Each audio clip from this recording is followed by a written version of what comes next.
Hi there, Cancerians. Thanks so much for tuning in. I'm Astrogirl. We're looking at December 28 through January 3, but of different years, of course. December 28 of 2015 through January 3rd of 2016, straddling both sides of the years.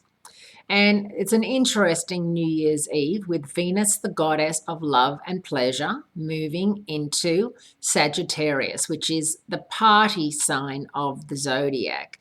And for you, it's going to be transiting your sixth house of health and well-being.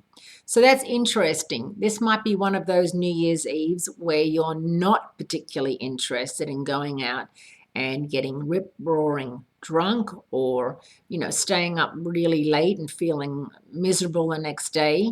This might be more of a New Year's where you are happy just to take a walk on the beach or go hiking or work out and eat something healthy.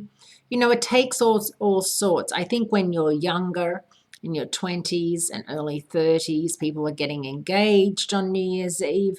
It's much more of a big deal. But as you get older, and you've been there, seen that, done that, it gets a little repetitive and very expensive. So depending on how you feel about that, set your own course for New Year's Eve and don't feel under pressure that you have to go out and spend a lot of money and eat and drink a lot of stuff that you don't want to, because you might be more focused on your health and well-being.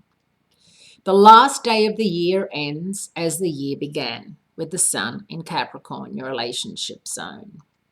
As the sun now casts its melancholy glow of old lang syne over the past year, we remember old friends and toast times gone by with a cup of kindness.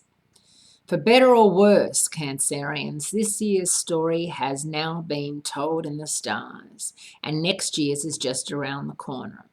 Best wishes for a happy and successful and healthy new year. I think it's really important that we start, rather than say happy, healthy, because, it's really important to be healthy in body, mind, and soul. Now, the last few days of the week, as we move into 2016 slowly but surely, is going to be very interesting, because there's a better than average chance you'll change your mind about your New Year's Eve resolution if you make one, because Mercury, the planet of communication, turns retrograde or goes out of phase and moves back into Capricorn, your relationship zone.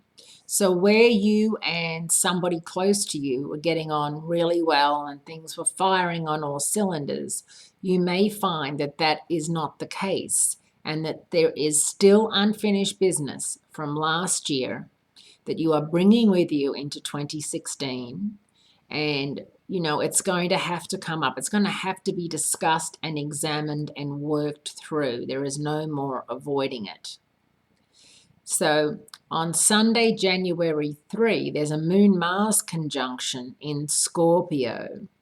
Now, of course, you are ruled by the moon, and Scorpio is your fellow water sign, your fifth house of romance and creativity. And this can dirty up the emotional waters, because your reactions will be passionate and intense. And whatever you do won't involve a lot of thinking.